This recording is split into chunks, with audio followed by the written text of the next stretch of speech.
নমস্কার বন্ধুরা, আমার চ্যানেলে আপনাদের স্বাগত জানাই। আজকে আমি আপনাদের বানিয়ে দেখাবো পেঁপে শুক্তো। প্রথমে আমি পেঁপেটাকে খোলা ছাড়িয়ে কেটে ধুয়ে রেখে দিয়েছিলাম। আমি পেঁপেটা লম্বা লম্বা করে কেটে নিয়েছি। কেটে এবার কুকারের মধ্যে সেদ্ধ করতে দেব। কুকারের মধ্যে দিয়ে দিলাম নুন, দিলাম জল, দিলাম দিয়ে একটা সিটি দিয়ে নাবিয়ে রেখে দিয়েছি। এবার আমি পাঁচ ফোড়নটাকে ভেজে নিচ্ছি।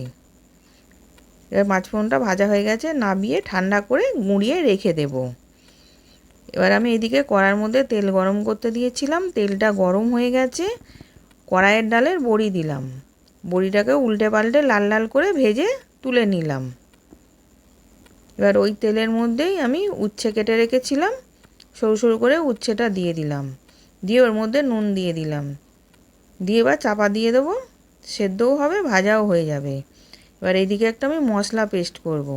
সর্ষে, পোস্ত, রাঁধুনি আর আদা, ওটাকে পেস্ট করে রেখে দিলাম।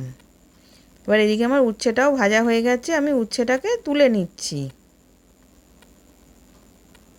এবার কড়াতে একটু তেল দিয়েছিলাম, দিয়ে পেঁপেটাকে আমি ভেজে নেব হালকা করে। এবার উল্টে পাল্টে পেঁপেটা ভাজা হয়ে গেছে হালকা করে, এবার আমি তুলে নেব।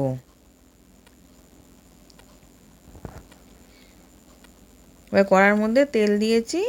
এবার ফোড়নে দিলাম তেজপাতা, শুকনো লঙ্কা, পাঁচ ফোড়ন আর সর্ষে। ফোড়নটা একটুখানি ভাজা ভাজা করে নিলাম। এবার ওর মধ্যে দিয়ে দিলাম রাঙালু আর আলু, দিয়ে ওটাকেও ভেজে নেব।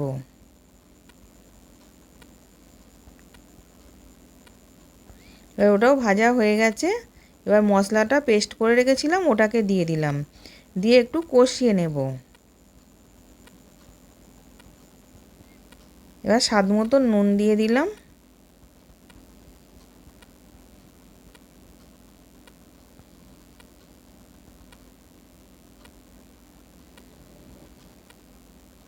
এবার আমি জল দিয়ে দিচ্ছি। এবার ওর মধ্যে ডাঁটাগুলোও দিয়ে দিলাম। দিয়ে এবার ভালো করে মিশিয়ে সেদ্ধ করার জন্য চাপা দিয়ে রেখে দেব। এবার সেদ্ধ হয়ে গেছে, ওর মধ্যে এক চামচ আমি চিনি দিলাম। পেঁপে, বড়ি আর উচ্ছেটা দিয়ে দিলাম, দিয়ে ভালো করে মিশিয়ে নেব।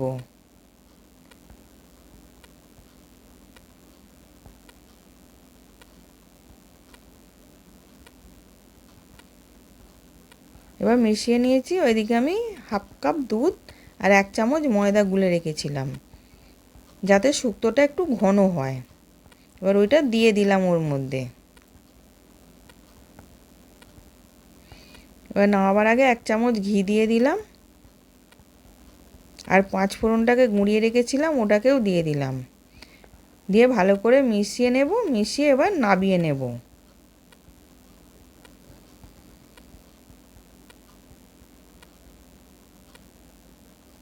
এবার পেঁপে শুক্তো রেডি সার্ভ করার জন্যে। আশা করছি ভিডিওটা ভালো লেগেছে। আমি হাজির হব আর এক নতুন রেসিপির সাথে।